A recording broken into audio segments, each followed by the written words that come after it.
Hello, you wonderful people, and welcome to another episode of Not Too Comic Book. This being a show where I talk about TV shows that are adaptations of comic books. For today's episode, I'm going to talk about the latest episode of Gotham.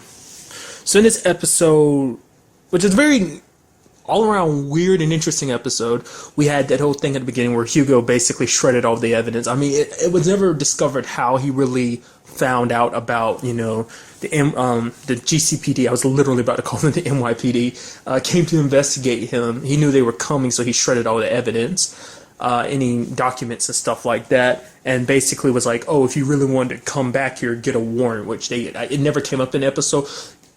I guess he still has some kind of government connection. I mean, he is running Arkham. I'm not really government. Yeah, some higher up officials connected to him. I mean, to be able to do the stuff he does, he has to get funding from somewhere. I mean, not unless it's people within, the Wayne company that, support him. But it seems like he'd have to have some powerful allies to do what he does. I'm sure all that equipment ain't free. But I guess maybe he takes all the money he gets from Arkham, people... wardens get money depending on how many people are there in their jail cells and stuff like that, and they're supposed to use that money to keep the place state of the art and up to date. But maybe he takes that money and makes his experience. I don't know. I feel like he's got probably people in his pockets or people that are associated with him. But one thing I would nitpick over is okay, it's there, it's shredded. Why didn't you guys take it with you? I mean, I've seen it in other plenty of cop shows. It's it may take a while. I mean, granted, cop shows kind of fast forward through all the a lot of the legwork. So it's you could have fast forwarded to okay, we pieced it together, we got all these bits of information, but it's I guess it was too much. It's it'd take forever to really go through all of that, and by the time they really got through it, maybe there'd be no point to it. So it's but we kind of had Azrael, Galavan kind of going, not really turning in. He after the whole thing happening last episode, he's kind of going off on his own. And also, it turns out Barnes isn't dead. He is in the hospital, but I mean, looks like he's still in somewhat bad condition, but he's not dead. So that was that. It's kind of very interesting that we had Harvey kind of taking over specifically, because he's what about, Harvey's okay, what are they all looking at me for? He's well, the fact is they don't have, a captain. So he's well, what about you, Jim? Jim's well, I don't work here. The only one here is you. And basically, Harvey kind of gave a speech. And it was go Harvey. I feel wasn't the most eloquent of speeches, but it's a speech you would expect Harvey to give. But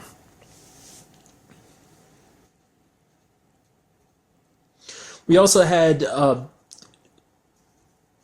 Bruce tracking down Selena again, which I was surprised. I mean, granted, he kind of messed with her a little bit. It's oh yeah, you said you can't do this. It's okay, I understand if you're not able to break into Arkham, because he wants to break in to Arkham because he's basically tired. Because the fact is, he felt like Jim didn't really do anything. It's kind of interesting how Bruce Conlon, he puts his faith in Jim, and then he's quickly F Jim, because Jim doesn't give him the results he wants. It's it's not the easiest thing. You see, Jim legitimately tries his best, but it's just sometimes it's not good enough, because it's Bruce wants instant results, and he's kind of why doesn't, it's the justice system kind of screws me over. It's we know who the person is that's responsible behind my parents' death, that being Hugo, and he's doing all these experiments, but there's no way to prove it.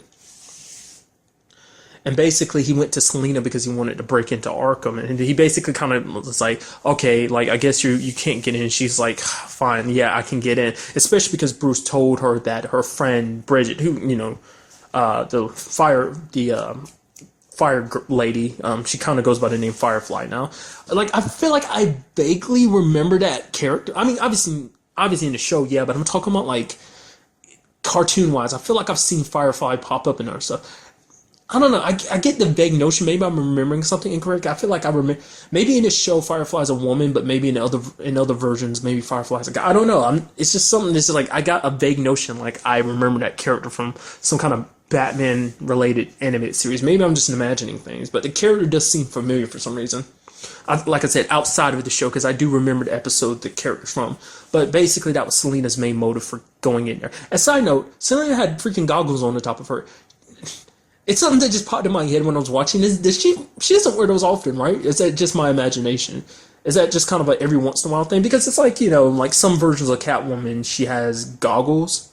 Or is it all versions of her like that? I don't know. Like I said, this would be a lot better if I was actually more in the know-how of comic books. But it's I think that's not, I mean, definitely not part of her normal attire. At least I don't think so. Maybe it actually is, and I'm just being stupid. Do correct me if I'm wrong. I don't mind being corrected about that. It's just I don't really remember. It's just I just happened to notice it. And it's just when I saw those on her head, and it's her doing her kind of stealth thing. It's just like Catwoman, Catwoman, Catwoman. Like honestly, when she was there in Arkham Asylum, and like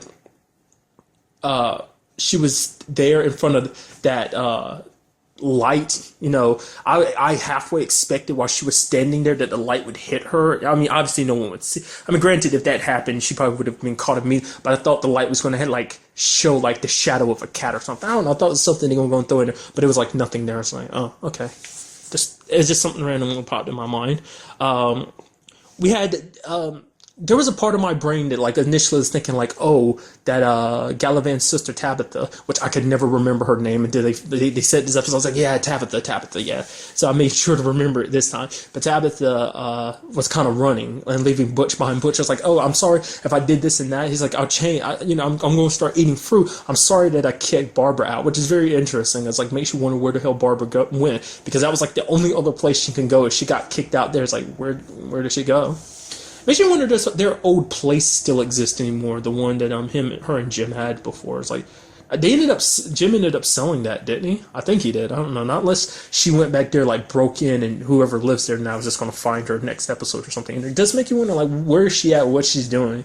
But nevertheless, I thought she'd be happy to see her brother again. But then this episode reminded me, it's like, oh yeah, she actually screwed her brother over the last time they met. So it's like they're not on the best terms. She's actually was running from him.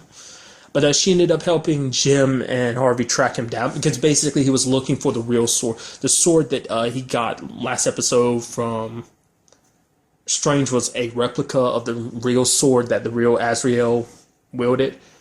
Apparently was buried with their grandfather. Very interestingly enough, it's basically he's buried with all his treasures and stuff like that. And then basically she ended up making Galavan remember everything. And it's just like, oh wow, she's kind of getting through to him. I thought that was kind of interesting, like, because I thought that was going to be something we'd see a little bit more of in this episode, him struggling. Like it wasn't that often. It was a little bit in the last episode, but it's like here, like it was never much of a struggle. It's like his brain was kind of completely rewritten, and he was just kind of like, oh, I remember everything. I mean, he thanked his sister by stabbing her in the stomach. I mean, because granted, he remembered her for being a traitor, which I was like, wow, that's cold blood. It's like, she did screw you over the last time you met. And he got it back in his mind. Okay, Bruce Wayne, that's my mission. So he started going after Bruce, which it always astounds me. Like the way, Alfred handled himself is like, it always blows my mind how skilled Alfred is. It's because I'm always under the impression when I think Alfred, I always think of older Alfred that you see in most Batman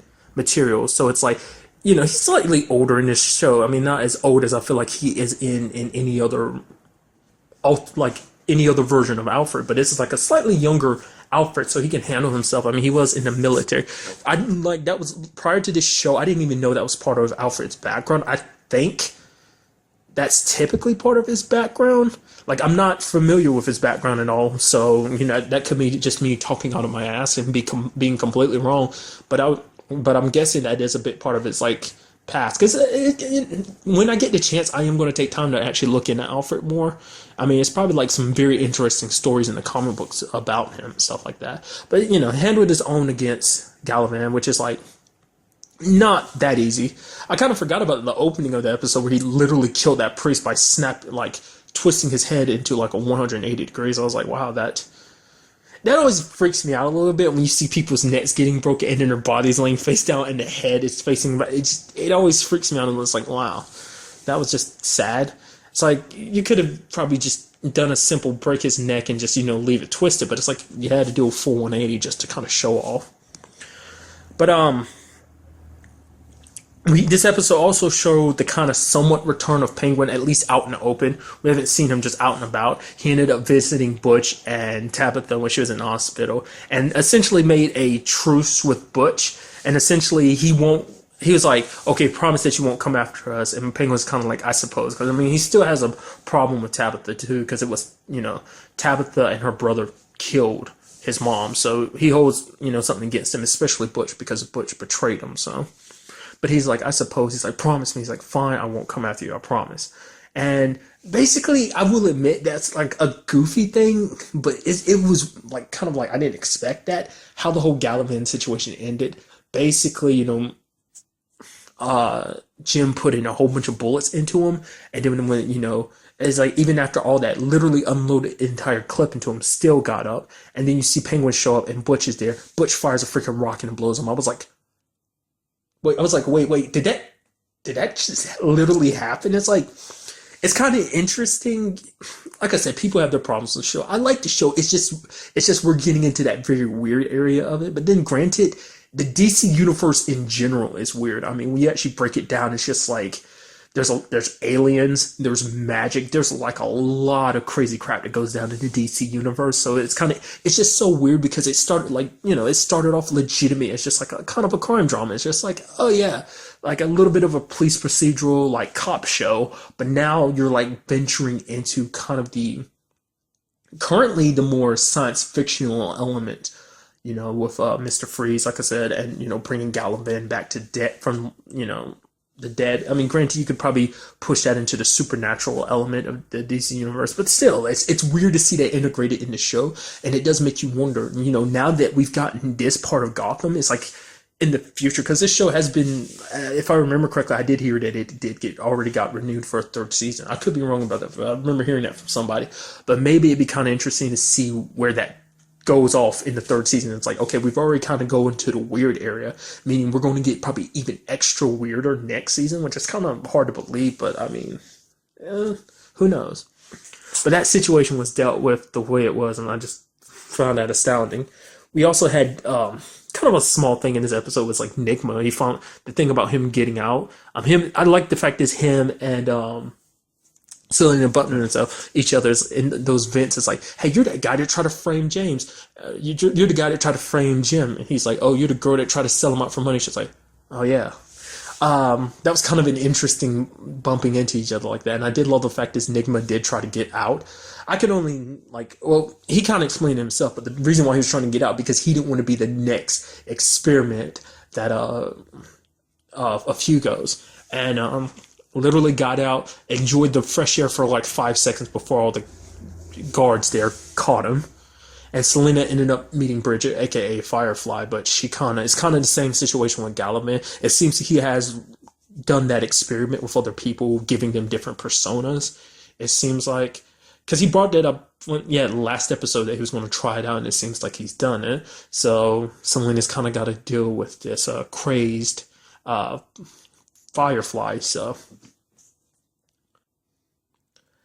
truth be told is I kind of thought the Galavan situation was going to, and kind of going back, the Galavan situation I thought was going to end differently, because essentially, we had Hugo being okay with them killing Galavan. I mean, he doesn't know that they killed him yet, but just like he was okay with the idea of them killing Galavan, because that just meant that they'd clean up his mess. They wouldn't be able to tie anything back to him. So I figured Jim would try his best to make sure that Galavan was captured. But it's like, now that Penguin was out, back to his normal self again, which I'm surprised no one's kind of noted that. I'm surprised Butch didn't bring it up. It's like, oh, you're not the person you were before. It's like, no. And I forgot, has Jim had any interaction with Penguin since his quote-unquote rehabilitation? And I'll bring it up again. I keep bringing it up every episode because we see it. Literally his stepmother, I guess you could call her, still face down in a plate, dead at the table. It's like, you're still not going to do anything with that? I did like the fact that he's wearing a very nice suit this episode. It's kind of stepping up his dapper-isness. It's like I said, it's kind of interesting because we finally see I'm stumbling. Why am I turning a Porky Pig right there? What I wanted to say was like, it's never been discussed, but what about the whole money situation? Like I said, I felt like that whole situation was going to lead to him becoming, that's kind of how I guess he gains power in most Batman material, is because he's from a rich family.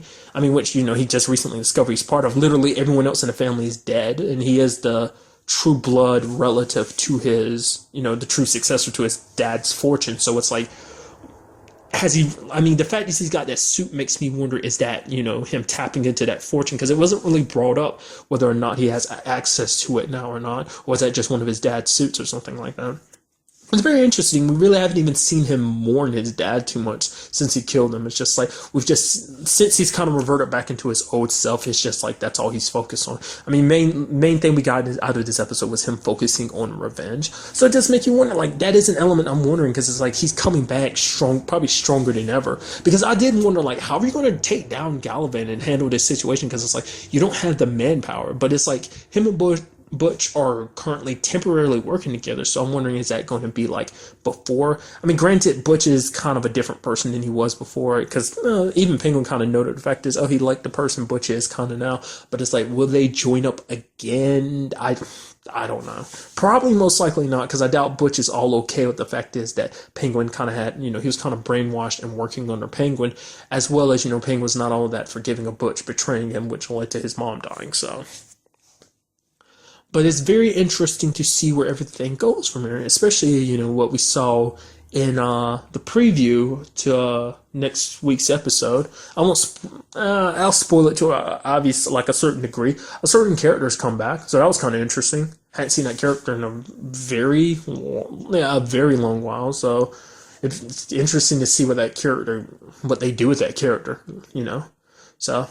But that's really all I want to talk about in this episode. To the next time we meet, be happy, be safe, live life to the fullest, and enjoy it. Good day and goodbye.